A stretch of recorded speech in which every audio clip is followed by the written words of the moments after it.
আজিৰে পৰা মা কামাখ্যা ধামত মহা অম্বুবাচী মেলা। অম্বুবাচী মেলাৰ উপলক্ষে লক্ষাধিক ভক্তৰ বাবে 24 ঘণ্টাৰ বিনামূলীয়া খাদ্যৰ ব্যৱস্থা কৰিছে গুৱাহাটী চাহানী কাৱৰীয়া NGOয়ে।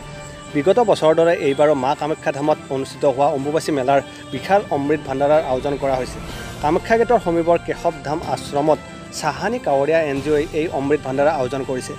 আজি পুৱা পূজা অৰ্চনাৰে আৰম্ভ কৰা এই ভাণ্ডাৰত উপস্থিত থাকে কৰিমগঞ্জৰ সাংসদ কৃপানাথ মাল্লা, GMDAৰ উপাধ্যক্ষ মুকুতা ডেকা, NGOটিৰ সভাপতি ৰাজকুমাৰ কনৱাৰ, সাধাৰণ সম্পাদক ৰাজু চাহানী, কাৰ্যকৰী সভাপতি সীতাৰাম চাহানী, সংবাদ মাধ্যমৰ সম্পাদক বিনন্দ জাহ, কোষাধ্যক্ষ সুনীল শাহ, উপদেষ্টা ৰবীন্দ্ৰ চাহাকে ধৰি আন সদস্যসকল।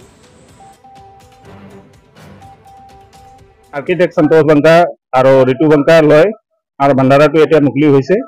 আৰু আজি আমাৰ অহা কথা আছিলে, আমাৰ সিদ্ধাৰ্থ ভট্টাচাৰ্য MLA ছাৰ কিবা কাৰণত আমাৰ CM ছাৰক কিবা এমাৰ্জেঞ্চি মিটিং আছিলে, সেইটো কাৰণে এতিয়া অহা নাই। 1 ঘণ্টা পিছত আহিব। এতিয়া মোৰ লগত কথা হৈছে আৰু লগতে এতিয়া আমাৰ কৃপানাথ মাল্লা অলৰেডি ওলাইছে, আধা ঘণ্টাৰ ভিতৰত ছাৰ এতিয়া পাব। এইবাৰ আপোনালোকৰ আমাৰ এইটো কোনো লিমিট নাই। আমাৰ যেটো ব্যৱস্থা আছে, ব্যৱস্থা হিচাপত আমাৰ যিমান ভক্ত আহে আমাৰ কাৰণে ভালে, আৰু আমাৰ মানে চেষ্টাও আছে যে যিমান ভক্ত আহে আমাৰ কাৰণে ভাল। আৰু আপোনালোকে এইবাৰ বিশেষভাৱে যিসমূহ ৰান্ধনি বা বিলনি বা স্বেচ্ছাসেৱক বাহিৰৰ পৰা আনিছে, আমি এবাৰে নহয়, আমি ষ্টাৰ্টিং কৰা বাহিৰৰ পৰা আনিছো। কাৰণ প্ৰথমবাৰ যেটো কৰিছিলো আমাৰ লোকেল এইটো লৈখিনি আমাৰ যেটো চিষ্টেম আছে, চিষ্টেম হিচাপত আপুনি নিজে চাওক, 1 লাখ মানুহ বা 50,000 মানুহ যদি একদিনত আপুনি কাম কৰিব লাগে, 20 জন ৰান্ধনি যদি আছে তথাপিও নোৱাৰে। মোৰ একবাৰ হৈছিলে, সেইটো কাৰণে ইয়াতে মানুহটো নোৱাৰিলে, তাৰপিছত মই বাহিৰৰ পৰাহে প্ৰত্যেক বছৰ আনি আছো। আপোনাৰ ইমান ক্ষেত্ৰত আপোনালোকে কিবা ব্যৱস্থা? আমাৰ অলৰেডি চিকিৎসা অলৰেডি দিয়া হৈছে আৰু এম্বুলেন্সো আছে।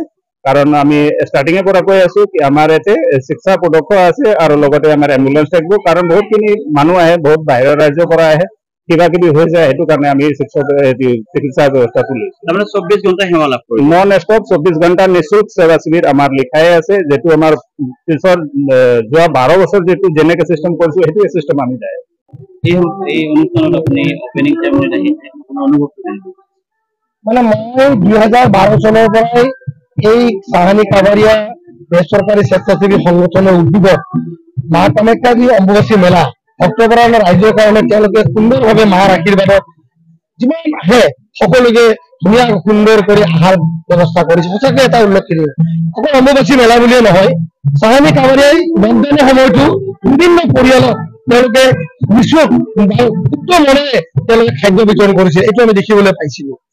আৰু এটা কথা কি যে ইমান ধুনীয়া কামবোৰ কৰিবৰ কাৰণে কিন্তু শক্তি লাগিব। আজি সভাপতিয়ে হওক, আমাৰ ৰাজু চাহানীয়ে হওক, বিদ্যানন্দ উপাধ্যায়জী হওক বা ৰাজকুমাৰ যি হওক, সকলোৱে মিলি ইমান ধুনীয়া কৰি কাম কৰা, আৰু বিশেষকৈ মহিলা আমাৰ লক্ষী বাইদেউ ওতঃপ্ৰোতভাৱে জড়িত। সঁচাকৈ এটা ভাল এটা কাম, মাৰ আশীৰ্বাদ সদায় আছে।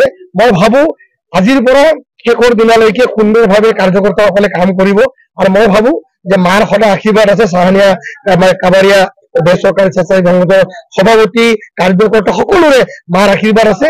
ইমান ডাঙৰ কাম কৰাটো কিন্তু সকলোৰে সম্ভৱ নহয়। বহুতো ভাৱে আমি কৰিব বিচাৰো কিন্তু কৰিব নোৱাৰে।